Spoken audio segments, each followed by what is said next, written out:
Pada video kali ini kita akan belajar tema 5, subtema 1, pembelajaran 5.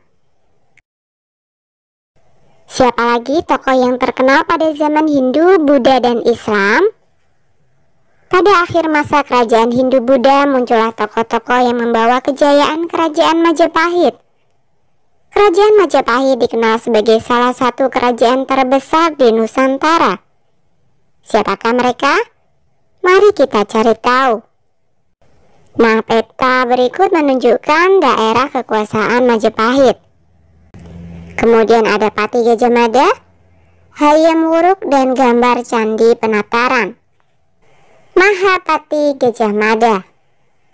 Gajah Mada adalah seorang panglima perang dan tokoh yang sangat berpengaruh pada zaman kerajaan Majapahit. Saat remaja, ia merupakan seorang pemuda yang mempunyai keahlian bela diri yang sangat hebat serta berilmu tinggi. Pada usia 19 tahun, Gajah Mada berhasil menyelamatkan rajanya Prabu Jayanegara. Oleh karena kecakapannya, pada tahun 1319, ia diangkat sebagai Patih Kahuripan. 2 tahun kemudian, ia diangkat sebagai Patih Kediri. Pada tahun 1329, Patih Majapahit yang bernama Aryo Tada menunjuk Gajah Mada untuk menggantikan dirinya. Gajah Mada menolak penunjukan itu karena ingin membuktikan pengabdiannya terlebih dahulu kepada kerajaan Majapahit, yaitu menghentikan pemberontakan Keta dan Sadeng. Gajah Mada akhirnya diangkat sebagai Patih Majapahit pada tahun 1334. Setelah berhasil menaklukkan Keta dan Sadeng. Pada tahun 1336, Gajah Mada mengucapkan Sumpah Palapa, yaitu janji bahwa ia tidak akan memakan buah palapa, sejenis rempah-rempah, bila belum berhasil menguasai pulau-pulau di Nusantara. Perjuangan Gajah Mada mencapai puncaknya pada zaman pemerintahan Prabu Hayam Wuruk yang memerintah pada tahun 1350 sampai 1389.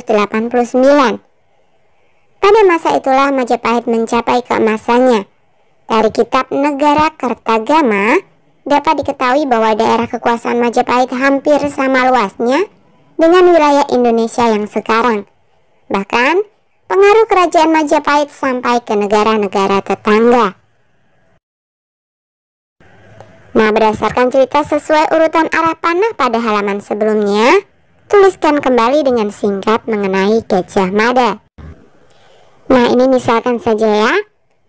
Gajah Mada adalah seorang panglima perang dan tokoh yang sangat berpengaruh pada zaman kerajaan Majapahit. Akibat kecakapannya di tahun 1319, ia diangkat sebagai Patih Kahuripan. Pada tahun 1329, Patih Majapahit yang bernama Aryo Tada menunjuk Gajah Mada untuk menggantikan dirinya. Pada tahun 1336, Gajah Mada mengucapkan Sumpah Palapa.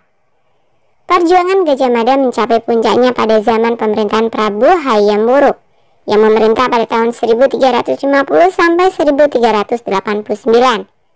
Pada masa itulah Majapahit mencapai keemasannya. 1. Apa tujuan Gajah Mada mengucapkan Sumpah Palapa? Tujuan Gajah Mada mengucapkan Sumpah Palapa adalah mempersatukan pulau-pulau di Nusantara. Berkat kegigihan Gajah Mada mempersatukan pulau-pulau itu. 2. Apa yang diperjuangkan Gajah Mada? Yang diperjuangkan Gajah Mada adalah persatuan dan kesatuan wilayah Nusantara di bawah kekuasaan Majapahit. 3. Apakah perjuangan Gajah Mada mempunyai pengaruh pada kehidupan bangsa Indonesia saat ini? Jelaskan jawabanmu dan berikan contoh. Perjuangan Gajah Mada mempunyai pengaruh pada kehidupan bangsa Indonesia saat ini. Beserta contohnya adalah Gajah Mada mengajarkan arti penting dari persatuan dan kesatuan sebagai sebuah bangsa yang besar. Oleh karena itu, untuk menjadi sebuah bangsa yang besar dan kuat, dengan menjaga persatuan dan kesatuan sehingga keutuhan NKRI atau Negara Kesatuan Republik Indonesia tetap terjaga. 4. Hal baik apa yang dapat kamu contoh dari sikap Gajah Mada? Tidak gampang putus asa, menepati janji, sabar, tidak sombong dengan rakyat kecil walaupun dia seorang patih di kerajaan Majapahit, tetapi murah hati. Dan dia juga gagah berani. 5. Apakah Gajah Mada bisa disebut sebagai pahlawan pada masa kerajaan Majapahit? Jelaskan. Bisa ya, karena dapat menyatukan Nusantara melalui Sumpah Palapa. Perjuangan Gajah Mada sampai saat ini tetap dikenang. Hal ini dibuktikan dengan digunakannya nama Gajah Mada sebagai nama jalan utama sejumlah kota di Indonesia. Kebesaran nama dan kejayaan Majapahit pun dapat pula dilihat dari peninggalannya berupa candi. Untuk mengetahui cerita tentang candi peninggalan kerajaan Majapahit lebih lanjut, baca informasi di bawah ini. Kompleks Candi Penataran. Kemegahan dan kebesaran Kompleks Candi Penataran membuktikan perjuangan dan peranan para tokoh pada masa kerajaan Majapahit. Candi Penataran dibangun pada masa kerajaan Kediri dan dipergunakan pada masa kerajaan Majapahit. Di dalam kompleks candi terdapat arca, bangunan yang disebut Balai Agung, prasasti atau batu tulis, dan beberapa candi. Candi-candi itu diantaranya Candi Naga yang berukuran lebar 4,83 meter, panjang 6,57 meter, dan tinggi 4,7 meter. Selain itu, terdapat candi yang dianggap paling suci, yaitu Candi Induk. Candi Induk terdiri atas 3 teras bersusun dengan tinggi seluruhnya 7,19 meter. Nah, tulis pendapatmu tentang Candi Penataran pada kolom berikut.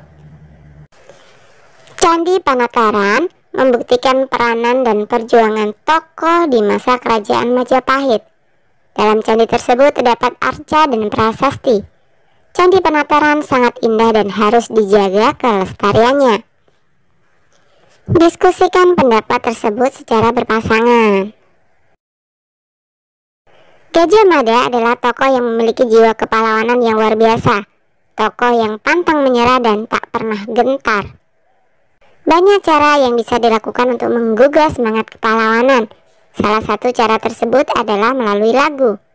Sebelumnya, kamu telah belajar membaca notasi lagu Maju Tak Gentar. Perhatikan kembali lagu tersebut dan nyanyikan syairnya. Perhatikan terlebih dahulu cara gurumu menyanyikan dengan benar lagu tersebut.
Apa yang kamu rasakan ketika menyanyikan lagu di atas?